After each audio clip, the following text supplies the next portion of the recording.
Hey, good afternoon, everybody. My name is Wesley White, and I want to tell you the power of words can positively motivate you to pursue your dreams and to achieve anything you want to in this life.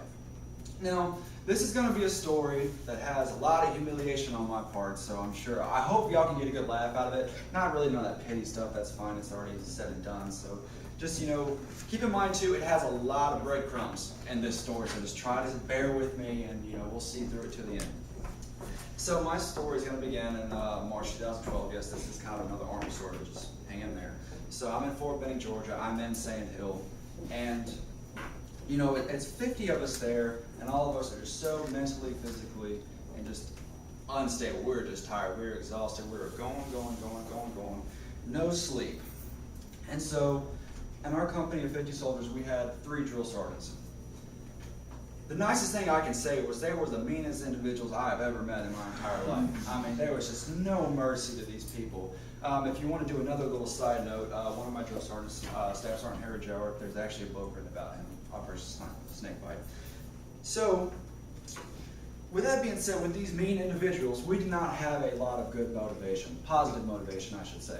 So, our motivation came from 200 push-ups in 15 minutes, followed by 15 more to 20 more, whatever. It's just our motivation was physical activity. And to add on, in the Army, everything is uniform. Everything from the laces on our shoes to our haircuts to our lack of facial hair, which you can see is gone now. So with that, on our wall lockers, everybody's was lined up. Everything had to be dress right dress. There was our towels that we had to fold. And this is where my story is going to kind of come together. Yes, it's about a towel. So the Army has a correct way to fold a towel. Now me, with everything that's going on, me just left home, I'm 19 years old, not just, really contemplating every decision of my entire life. The last thing I was worried about how to correctly fold an Army towel.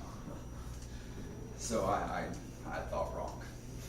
It was one morning, we all had to, quote unquote, toe the line. We had to wait there for an inspection.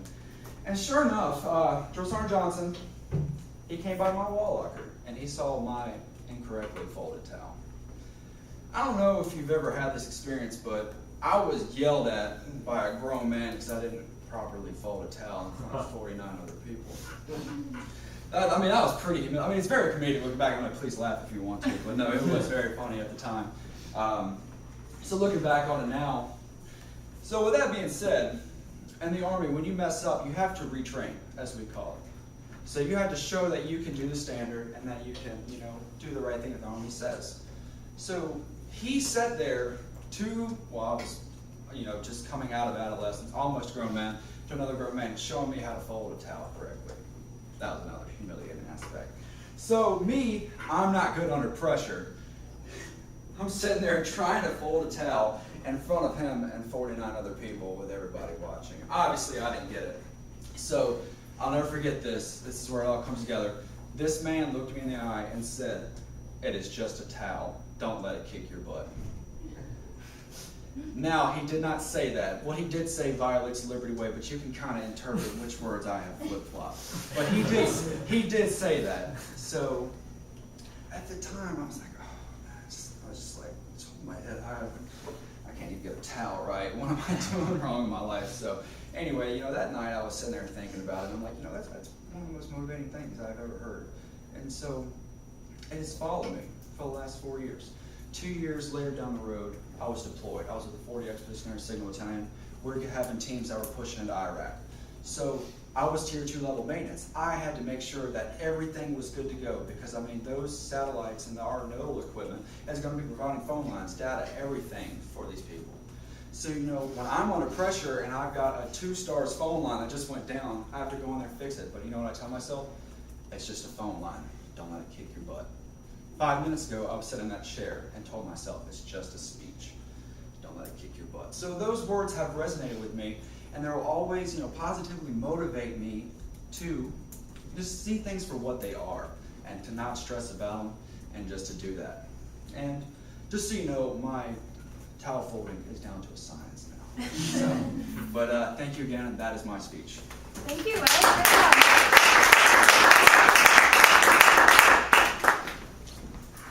446. 446. Thank you so much. Okay, if you guys want to take a minute to fill out the peer eval, then Zach, whenever you're ready, you can head on up.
You ready, Jeff? Yeah. Okay. Did the phone shut off again? No. Okay. Hey, so you probably remember me from Friday. I'm Zachary. So really what I want to talk about is how the power of words is both a negative and a positive force in a couple different ways. Like starting off, this topic reminded me of the lyrics to a song that I heard a while back. It used to be on the radio, if you ever listen to Christian radio. It's by Hawk Nelson. The words are, "They've made me feel like a prisoner. They've made me feel set free. They made me feel like a criminal. They made me feel like a king." And this kind of, in my opinion, brings out like my point, how words can both tear you down and build you up in just that fast. And so, anyway, so my first story is a story about my brother a long time ago. I don't know, he may have been, I want to say 6 or 7. And there was this boy in the neighborhood who was maybe 1 or 2 years older than him. Not a nice kid. I didn't like him either, but I was older than him, so I didn't really have a problem with him because he wouldn't touch me. So anyway, but my brother, on the other hand, and my sister, for that matter, because she's also part of the story, had some trouble with him being kind of a bully. And one instance was one time my sister particularly was in the backyard of a friend's house, and they were doing kind of a little water park kind of thing, slip and slide, little mini like inflatable pool, that kind of thing. And so this bully kid, he comes over and he takes a floaty or something, and starts like actually hitting the girls with it on their backs, like to try to make the red mark on the back. He was doing it for enjoyment. And so I think one of the parents saw it and kind of chased him off. But so my little brother, he decided, because he was also there, to go talk to the boy's father, who was down the street, try to clear that up, because at the time he was a little protective of my sister. And so he decided to go to the boy's father, goes up to the door, rings the doorbell, comes to the door, and he tries to tell him the story. Basically, the end result was the father of the bully basically told my brother that he was a crybaby and that he needed to man up and take care of himself. Which, being a 6 or 7-year-old kid, isn't exactly going to happen when you're dealing with a 2 or 3-year-old or higher or older than you person, much bigger and stronger. He was probably about to go into puberty, so things were changing. Anyway, so this kind of affected how my brother saw standing up for yourself and expressing things that have happened to you, and kind of, I'd say, beat down some of his self-esteem for several years after that. Anyway, and then so that kind of shows you how the power of words in a direct confrontational kind of way can really affect someone for a long time. Next story is about my sister and I, actually.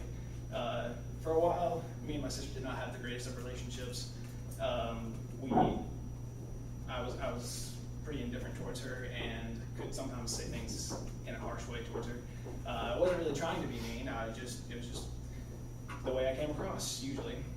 And my sister, she reacted badly and kind of affected our relationship. And then she would respond in kind, or just start something to try to get my attention, because apparently at the time I was putting her across the message that the only way she's going to get my attention is if we're in this kind of confrontational situation. A really bad time in our relationship as a brother and sister. But fortunately, as the years went on, we both matured, and we both were able to rebuild our relationship to the point where now we're in a great place in our relationship. She just texted me the other day and was telling me how much she missed me, and how she was asking whenever I would be home from college. And the thing is, I'm only 2.5 hours away. It's not like I'm all the way across the country, and she misses me that much just from that short of a distance. And so that kind of just shows you like where our relationship is at this point. And so that kind of, my point there is about how just the things that we say, not even trying to affect people, like not like the bully's father, how he was trying to say something toward my brother that would make him feel bad. Even the things we don't mean to say like that can affect somebody for a long time after that. And then my last story, I mentioned her on Friday. My girlfriend, she's a big part of my life. This is kind of my story about how words can build up.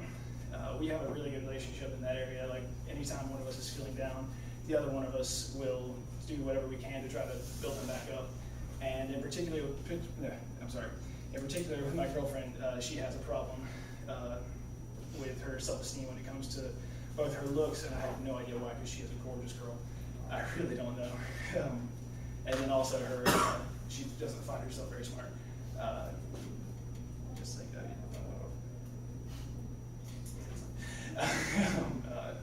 Anyway, so but that's due to an improper education by her mother, who was homeschooled her but didn't really do it in the best way, and so didn't really give her a proper education.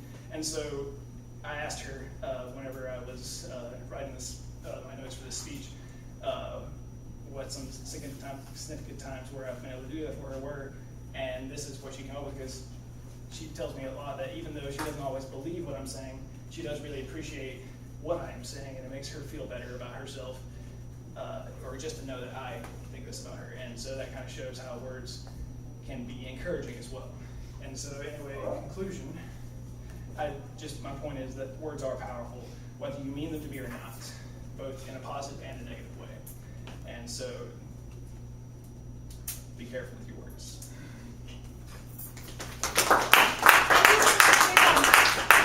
Are we having phone problems? Yes. Would you rather just use your own? Yeah, I can set Okay. it so that it doesn't fall asleep. Absolutely. I don't know. Sorry what about that. I set on. Do you know what his time was? It's like 4 something. Yeah. Okay. All right. Thank you, Jeff. You're welcome. And good job, Zach. Thank you. Okay, this is going to take just a minute.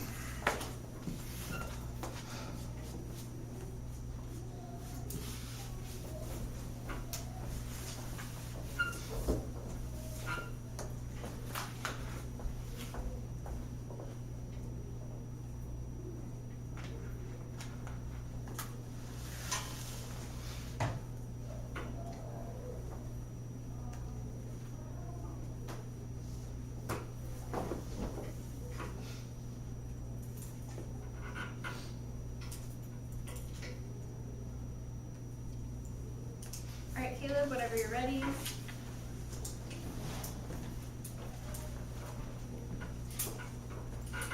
And Jeff, you have a timer? Yes. Okay, thank you.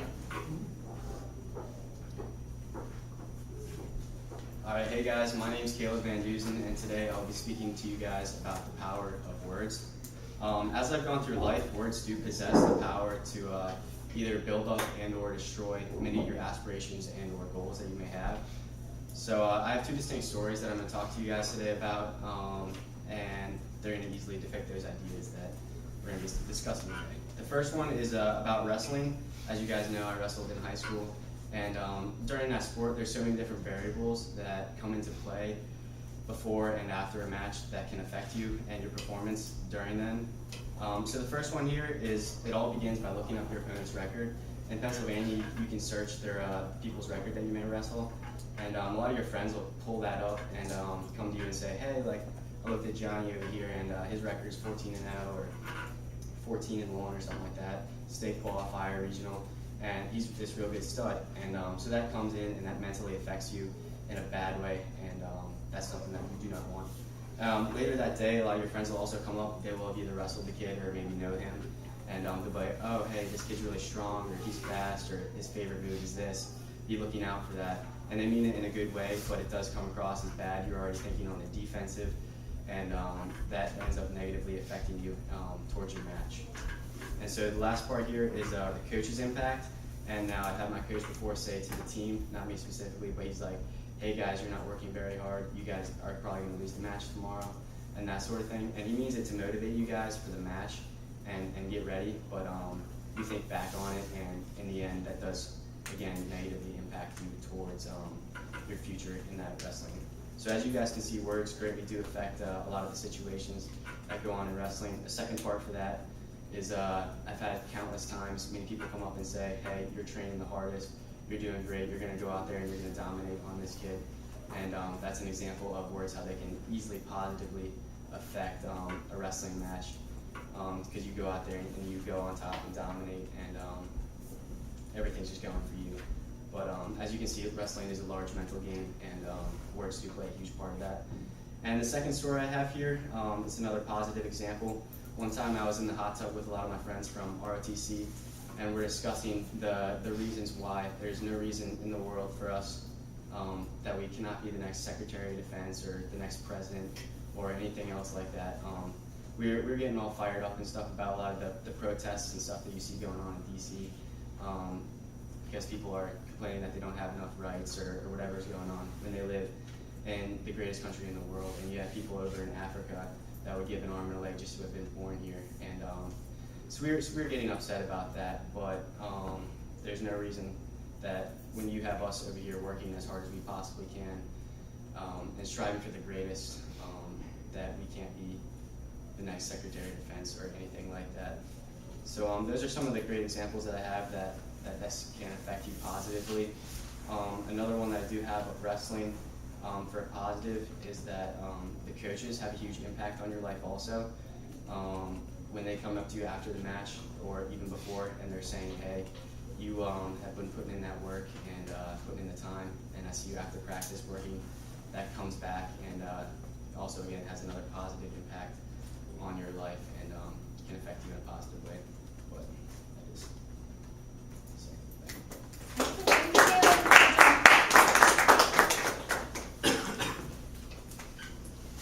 thank you. Thank you.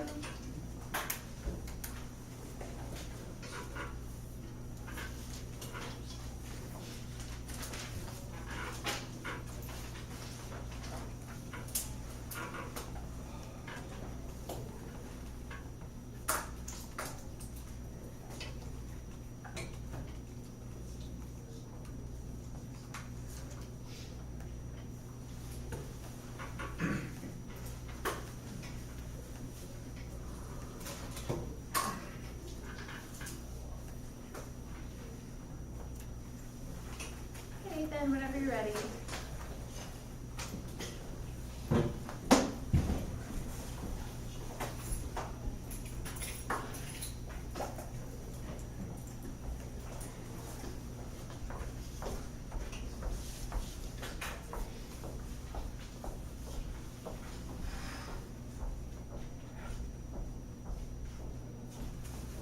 Alright, my name is Nathan Stoner, and I'll be presenting to you the topic about the power of words. And the power of words can definitely positively or negatively influence a person's life. For the short term, definitely, it all depends on how they perceive what you said and to the depth that they took what you said to them. An example I just like to use, I played high school football all 4 years except for when I was injured, and coaches definitely have a lasting impact on high school players, especially at the middle and high school age area. And because at that time, like for football, guys are growing up, they're becoming men, and high school football coaches, their primary job is to create young men. You know, only 1% of high school athletes go play Division I. So they're looking to greatly impact the person more than they are the player. Story I like to use is when my senior year, we were playing at a high school called Asheboro High School, and we were winning for the majority of the game, and then Asheboro came back and scored 2 touchdowns and went up about 6 points on us. They were up 27-21. And I was the quarterback, and you know, it's the fourth quarter's winding down, and you know, the butterflies are starting to just rumble in your stomach, and you have no idea how you're about to perform. And that's where the coach just steps in. And, you know, it doesn't even have to, words don't have to come in volume. They can just be simple and just mean so much more. It's just like a picture is worth 1,000 words. A few words can have 1,000 meanings. And the quarterback's running backs coach just said, it's your time. I was injured for the past 2 years, so he just said, it's your time. They were all rooting for me, and then, you know, we ended up scoring a touchdown with about 20 seconds left.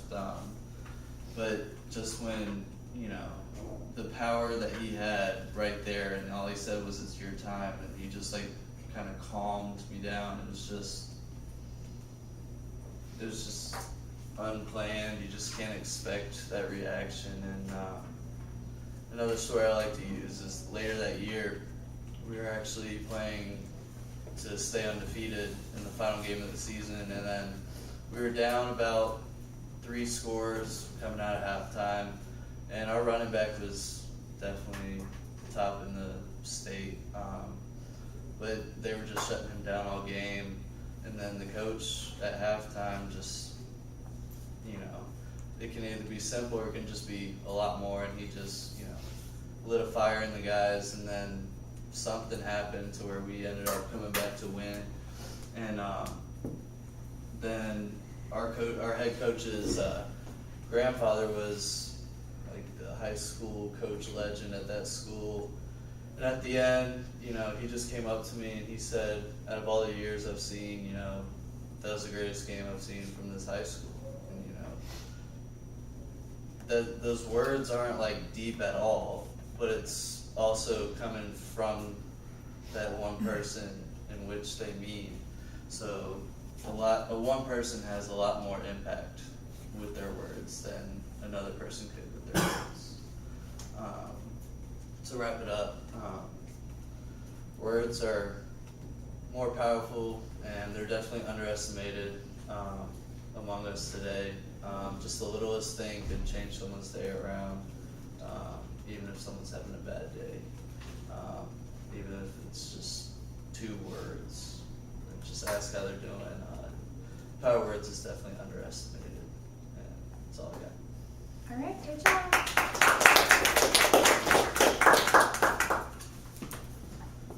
4:15. Thank you.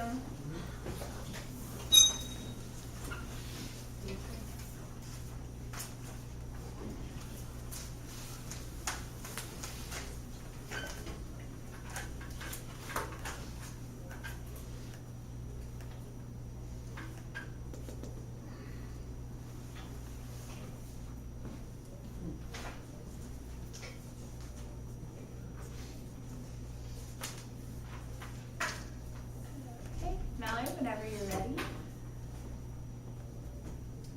Okay, I'm Mallory Spiers, and I'm going to be talking about words. Words can be a very powerful tool to use. They can either tear you down or they can build you up. And I'm sure we've all heard when we were kids the saying, sticks and stones may break your bones, but words will never hurt you. And that may be true for some people, but from what I've seen in my life, it's the exact opposite. Physical pain is only temporary, it's only for a moment sometimes, but words can last for a lifetime. You can always remember something positive or negative someone said about you. The pain that words can cause, it can sting as bad as a knife, but sometimes it takes longer for that wound to heal.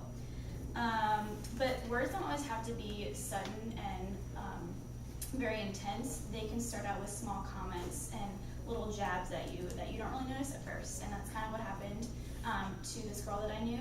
She was dating this guy who we all thought was perfect for her, and he was at first. He was a really good boyfriend. He treated her right, and he said all these sweet things to her, just like any boyfriend would. But the longer the relationship went on, the more comfortable he got, and the more that his insecurities started to come out. And behind closed doors, he started to say a lot of rude comments to her, and started to start a lot of stupid fights about little things that were out of her control. And so he made her think that a lot of the issues in the relationship were all her fault. And little by little, she didn't want to believe it, but slowly she started to think that she was the problem in the relationship. She would tell me about these things, and all the time I was like, what are you doing? Why are you with this guy? And finally, she eventually got up the courage with the support from all of her friends around her, and just the courage of herself to let this guy go finally. And even though she let him go, the comments that he made still echo in her head. So words can definitely have a negative effect in that aspect, but also on the positive side, words can have the power to affect someone to do things that they could never think they could do before. And even just a small phrase can change someone's entire outlook of something. And that's what happened to me my senior year in high school. I was involved in chorus, and we were having our senior showcase at the end of the year. And I had this big solo, and it was going to be in front of 500 plus people. And so I was doing okay until like 20 minutes before I had to go on stage. And so I was trying to like get myself ready, and then I realized, oh my gosh, I can't remember the words to my song. And so my friend, she saw me like hyperventilating on the side of the stage. And so she came over, and her first question was, "You're not gonna puke, are you?" And I was like, "No, I'm not gonna puke, but I just can't remember the words to my song." And I was freaking out, and just like she rehearsed it, she just said like the perfect word that made me feel so much better. All she said was, all you can do is your best. As long as you do that, you have nothing to worry about. And that's something that I've heard a lot in my life. As long as you do your best, then that's all you can do. And so in that moment, it was the perfect thing that I could hear, and I was able to go out and sing the song just like anything else. And just her courage and her confidence in me made a real difference in what I was going to do. And so the point of this is whether words are positive or negative, it's really up to you how you're going to take them. Are you going to let them break you down, or are you going to let them fuel you to be better and to do better? I found this really cool quote one time on this TV show that I was watching, and it just said basically, there's not much of a difference between a stadium of cheering fans and a big group of people shouting abuse at you. They're both just making a lot of noise, but it's up to you to figure out whether or not you're going to let them destroy you or you're going to push you to do better. So words definitely have an effect, but it's up to you to decide what you're going to do with them. All right.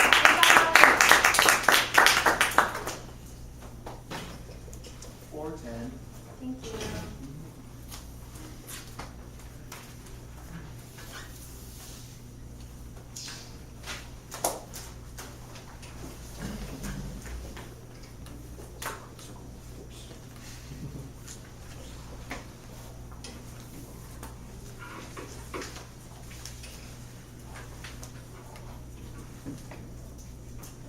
Okay, are you ready? Yes, I'm ready. Okay. Good. All right. So my name is Caleb Smith, and I'm presenting on the power of words.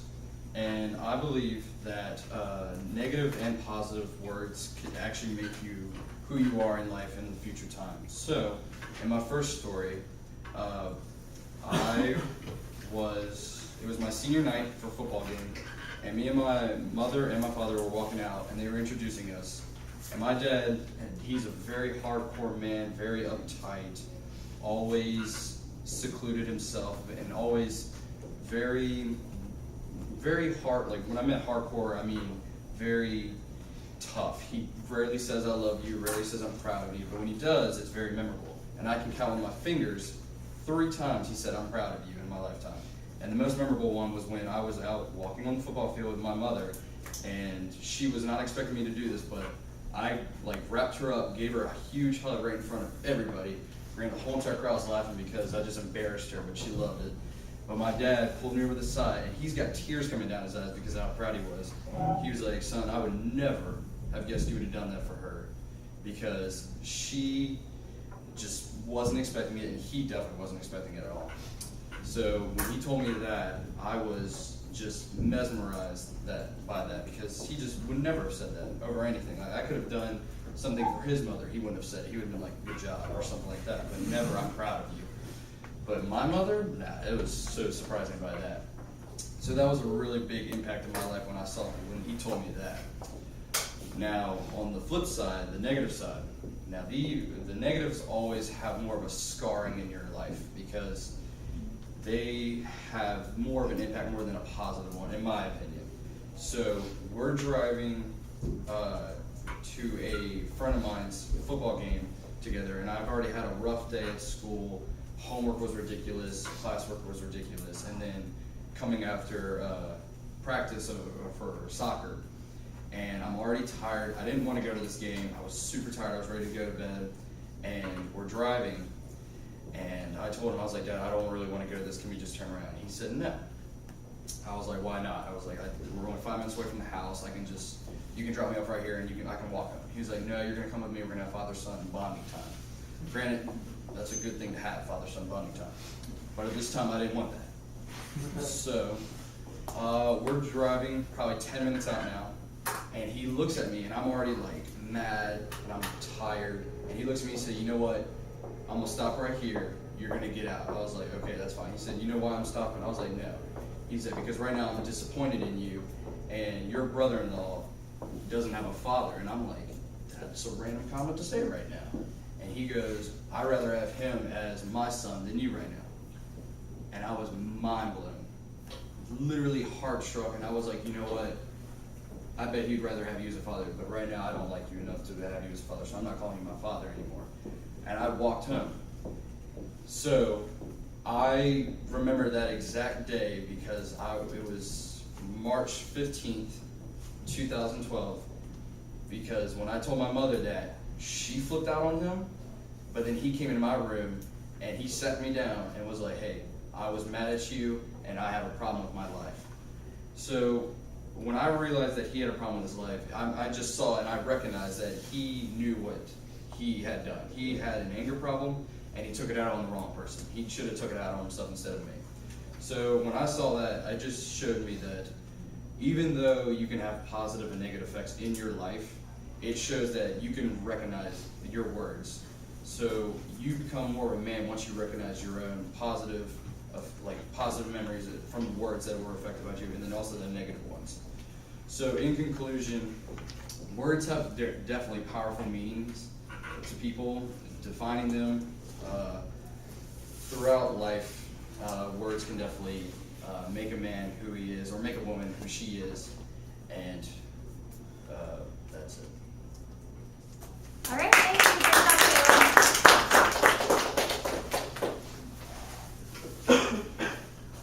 429. Thank you. Okay, and Sam is not here, right?